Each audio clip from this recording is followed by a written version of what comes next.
everybody, Conscious Medium Brandon Russ. If you're a Nostradamus fan like I am, you're gonna love this next clip that we're about to do because Pierluca Zizi, we're gonna honor your work here. Some of these out here.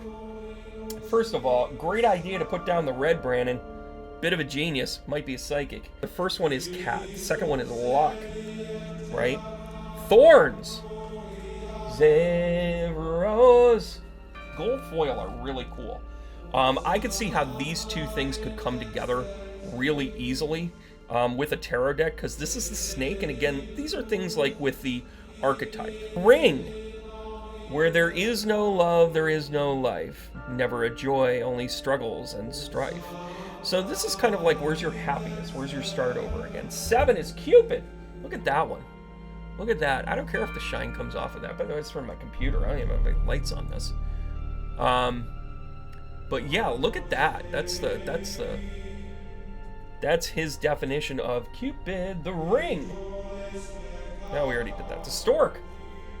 So instead of saying the 6 of cups, this is a baby. No, there's like, yeah, it's stork. We're gonna drop one on a head. And what you can leave behind. The navigator. Oh, look at that ship. That's nice. That's nice. We're gonna go a little bit quicker here. The book of life. Right? And then it's funny, it's got this gallow thing hanging from it. But I think it's more incense. I think it's more of like worshiping, or at least honoring the Akashics, conquering things like the heart. The coffer, the treasure, kind of reminds me of the 10 of Pentacles a little bit there, doesn't it? It's got stuff kind of dripping out of it. Yeah, that's kind of cool. I like the way the gold foil plays on this. They're really sharp. Video. There was a card company called the Pacific Card Company, and they used to make these gold foil cards all the time. That's what this reminds me of. So the 19, which is interesting because that's also the Tower card. This is known as the Castle. This is about being headstrong and a little too secure in yourself. And the Rose. Every rose has a 20. And then the next one is the Tree, quite simply. If you cannot have what you want, then you settle what you can. Come on, Nostra. The stability of the tree advises caution, and that all good things take time. You must be patient. It's not always what you want, it's what you need. It's so close to a Rolling Stones card. So, and then the 23 is the Sun. We're going to talk about the Sun. This is about rewards and peace and harmony in the village. Great job. I'm impressed by this Oracle deck. I like that it's kind of out there. And I kind of get, knowing Nostradamus, he actually has a lot of inference into these. Now, the Zodiac.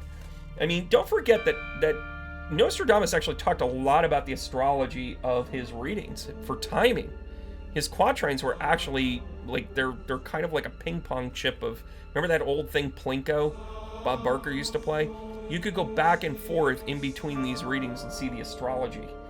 29, this is an interesting card. This is the Jester. So kind of a fool card here, but the Jester, a little creepy, guys, not gonna lie. 30 is the Anchor. You know, don't dream of the pie in the sky, be realistic. Very Capricorn card. But I like this. I like that this is something I can work with. I think you gotta take some time with it.